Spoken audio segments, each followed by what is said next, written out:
So I'm George Dingle, I'm a GP in Garstang, but I'm also here on behalf as clinical leaders for the Digital Exemplar event today, and a primary care lead for digital health in Lancashire and South Cumbria SCP. And I'm Tim Reynard, I'm another GP, but this time from Lancaster, and I'm also one of the Chief Clinical Information Officers for the local CCG here, Morecambe CCG. So the objective behind the launch event today is really about bringing exemplar practices and networks together in one place as much as we can. Give a chance for networking, sharing of ideas, and a face-to-face flavour of what the exemplar process is all about.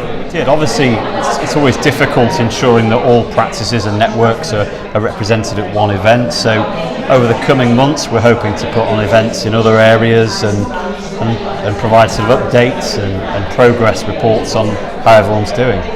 So digital access is not only about keeping up with the times and the changing pace, within the world that we live in today. It's all about using it to our advantage and using it to not only enhance the care we offer our patients and how we communicate with patients, but it's also about working digitally smarter to make efficiencies in terms of the practice team and the processes within the practice.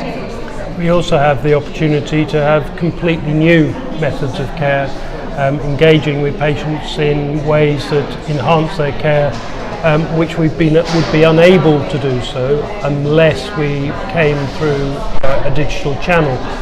And that is important if we are going to give patients autonomy in the decisions around their health and more freedom to challenge the way their treatment is managed and to take control of their own health.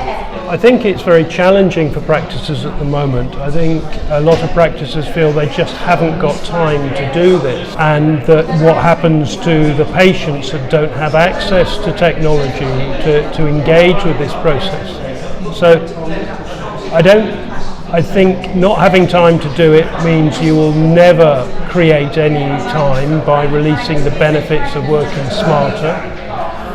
I think whilst undoubtedly there are patients who cannot access the services through digital technology, we do need to move as much as we can into the digital channel in order to free up our other channels so that those that are digitally disenfranchised have better access than they currently have.